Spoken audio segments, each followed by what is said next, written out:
ഇന്ത്യയും ഇംഗ്ലണ്ടും തമ്മിലുള്ള 5 മത്സരങ്ങളടങ്ങിയ ടെസ്റ്റ് പരമ്പരയ്ക്ക് ജൂൺ 20-ന് തുടക്കമാവുകയാണ്. ഹെഡിംഗ്ലേയിലെ ലീഡ്സ് ആണ് ആദ്യ മത്സരത്തിന് വേദിയാകുന്നത്. 2025-27 ലോക ടെസ്റ്റ് ചാമ്പ്യൻഷിപ്പിന് ഇന്ത്യ തുടക്കം കുറിക്കുന്നതും ഈ പരമ്പരയോടെയാണ്. വിരാട് കോഹ്ലിയും രോഹിത് ശർമ്മയും ടെസ്റ്റ് ക്രിക്കറ്റിൽ നിന്ന് വിരമിക്കൽ പ്രഖ്യാപിച്ചതിന് ശേഷം ടീം ഇന്ത്യ കളിക്കുന്ന ആദ്യ പരമ്പരയായതിനാൽ ഇന്ത്യൻ ടീമിന് കാര്യങ്ങൾ ഒട്ടും എളുപ്പമാകില്ല എന്നത് ഉറപ്പാണ്.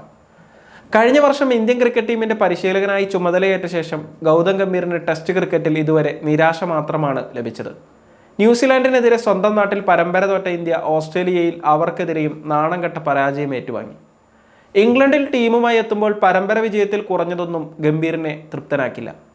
കരുത്തരായ ഇംഗ്ലണ്ടിനെതിരായ പരമ്പര ഒട്ടും എളുപ്പമാകില്ലെന്ന് ഗംഭീറിന് നന്നായി അറിയാം. അതുകൊണ്ട് തന്നെ വ്യക്തമായ പ്ലാനുകളോടെയാണ് അദ്ദേഹം അവിടെ എത്തിയിരിക്കുന്നത്. ഈ മാസം 20-ന് ആരംഭിക്കാനിരിക്കുന്ന ആദ്യ ടെസ്റ്റിന് മുമ്പ് ഒരു ഇൻട്രാ സ്ക്വാഡ് പരിശീലന മത്സരം ഇന്ത്യ കളിക്കുന്നുണ്ട്. ജൂൺ 13 മുതൽ ഇന്ത്യ എ ടീമിനെതിരെയാണ് ഈ മത്സരം. ഇപ്പോഴിതാ ഈ മത്സരം അടച്ചിട്ട മൈതാനത്ത് നടത്താനാണ് ഗംഭീർ ആഗ്രഹിക്കുന്നത് എന്ന വിവരം പുറത്തു വന്നിരിക്കുകയാണ്. ടെസ്റ്റ് പരമ്പരയ്ക്ക് മുമ്പ് എതിരാളികൾക്ക് ഏതെങ്കിലും തരത്തിലുള്ള മുൻതൂക്കം ലഭിക്കാതിരിക്കാനാണ് ഗംഭീറിന്റെ ഈ കിടിലൻ നീക്കം. പരിശീലന മത്സരം കണ്ട് തങ്ങൾക്കെതിരെ തന്ത്രങ്ങൾ മെനയുന്നതിൽ നിന്ന് ഇംഗ്ലണ്ടിനെ തടയാനാണ് ഇന്ത്യൻ പരിശീലകന്റെ നീക്കമെന്ന് വിലയിരുത്തപ്പെടുന്നു. നേരത്തെ ഇക്കഴിഞ്ഞ ബോർഡർ ഗവാസ്കർ ട്രോഫിക്ക് മുമ്പും ഇന്ത്യ ഇത്തരത്തിൽ പുറത്തുനിന്ന് ആരെയും പ്രവേശിപ്പിക്കാതെ അടച്ചിട്ട സ്റ്റേഡിയത്തിൽ പരിശീലന മത്സരം കളിച്ചിരുന്നു. ആദ്യ ടെസ്റ്റിനുള്ള ഇന്ത്യയുടെ ടീം കോമ്പിനേഷൻ തീരുമാനിക്കുന്നതിലും ഈ ഇൻട്രാ സ്ക്വാഡ് മത്സരം നിർണായകമാകുമെന്നാണ് കരുതപ്പെടുന്നത്. പ്രധാനമായും ടീമിന്റെ ബാറ്റിംഗ് ഓർഡർ തീരുമാനിക്കുന്നതിൽ ഈ കളി പ്രധാന പങ്കുവഹിക്കും. ശുഭ്മാൻ ഗില്ലിനെ നായകനായി പ്രഖ്യാപിച്ചതിന് പുറമെ വിക്കറ്റ് കീപ്പർ ബാറ്റർ ഋഷഭ് പന്തിനെ വൈസ് ക്യാപ്റ്റനായും ഇന്ത്യ പ്രഖ്യാപിച്ചിരുന്നു.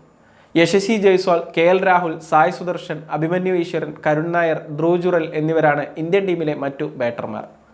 ഓൾറൗണ്ടർമാരായി നിതീഷ് കുമാർ റെഡ്ഡി, രവീന്ദ്ര ജഡേജ, വാഷിംഗ്ടൺ സുന്ദർ, ഷർദുൽ താക്കൂർ എന്നിവരും ടീമിലുണ്ട്.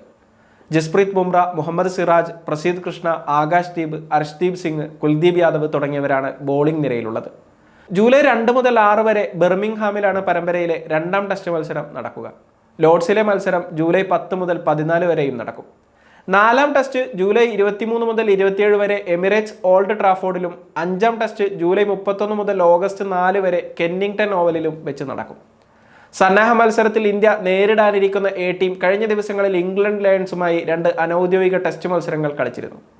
ഇന്ത്യൻ ടെസ്റ്റ് ടീമിലുള്ള യശസ്വി ജയ്സ്വാൾ, കരുൺ നായർ, KL രാഹുൽ, നിതീഷ് കുമാർ റെഡ്ഡി, ധ്രുവ് ജുറൽ, ആകാശ് ദീപ്, ഷർദുൽ താക്കൂർ തുടങ്ങിയവർ ഇന്ത്യൻ എ ടീമിൽ ഉണ്ടായിരുന്നു.